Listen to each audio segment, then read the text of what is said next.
Salam, perkenalkan nama saya Leonardo Tigar Mahardika dengan NIM C0D0230023. Pada kesempatan kali ini saya akan membahas tentang SPT online, mengisi SPT online pribadi dan badan. Kita mulai pertama ke definisi SPT. SPT adalah dokumen resmi yang digunakan oleh wajib pajak untuk melaporkan perhitungan atau pembayaran pajak yang telah dilakukan dalam 1 tahun pajak. SPT berfungsi sebagai media komunikasi antara wajib pajak dengan otoritas pajak, yaitu Direktorat Jenderal Pajak atau DJP. Dalam SPT, wajib pajak melaporkan pendapatan, pengurangan, potongan, kewajiban pajak lainnya untuk menentukan besaran pajak yang harus dibayar atau lebih bayar. Kemudian kita masuk ke langkah-langkah mengisi SPT pribadi online. Berikut adalah langkah-langkah detail untuk mengisi SPT pribadi melalui e-filing. Pertama itu persiapan dokumen yang dibutuhkan, ada nomor pokok wajib pajak (NPWP), bukti potong pajak misalnya formulir 171-A1 atau A2 dari perusahaan. Kemudian ada bukti pembayaran pajak lainnya jika ada, serta data penghasilan lainnya yang akan dilaporkan.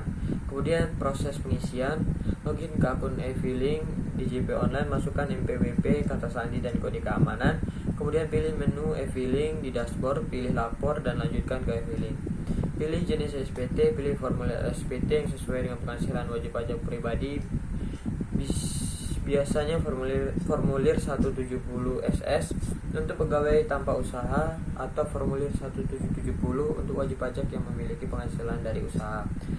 Kemudian isi formulir SPT, masukkan data penghasilan, potongan, kredit pajak serta informasi lain yang diminta. Kemudian kalkulasi dan simpan. Setelah data lengkap, sistem akan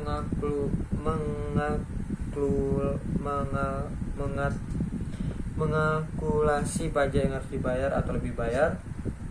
Kemudian kirim dan terima bukti laporan. Setelah selesai kirim SPT dan tunggu bukti lapor yang akan dikirim ke email terdaftar. Kemudian langkah-langkah mengisi SPT badan online. Untuk wajib pajak badan usaha, pengisian SPT membutuhkan dokumen-dokumen seperti yang pertama NPWP badan usaha, kemudian laporan keuangan raja dan laporan laba rugi.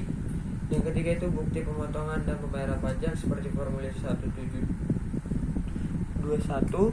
Yang keempat itu adalah data penghasilan dan pengeluaran lain yang relevan untuk penghitungan pajak. Kemudian langkah-langkah mengisi SPT untuk badan usaha melalui e-filing. Yang pertama, login ke DJP online, sama seperti wajib pajak pribadi, gunakan NPWP dan kata sandi badan usaha untuk masuk. Yang kedua, pilih jenis SPT badan, pilih jenis formulir yang sesuai, biasanya formulir 1771 untuk badan usaha. Kemudian yang ketiga itu isi data penghasilan dan pengeluaran, masukkan data yang diperlukan seperti penghasilan bruto, biaya operasional serta data pengeluaran lainnya. Yang keempat itu isi laporan keuangan, unggah laporan keuangan perusahaan yang sudah disiapkan. Yang kelima itu kalkulasi dan simpan, sistem akan menghitung otomatis pajak terutang atau lebih bayar. Yang keenam, kirim dan terima bukti laporan. Setelah data diisi, kirim SPT dan bukti laporan akan dikirim ke email badan usaha. Sekian mungkin presentasi dari saya, mohon maaf bila ada kesalahan. Terima kasih.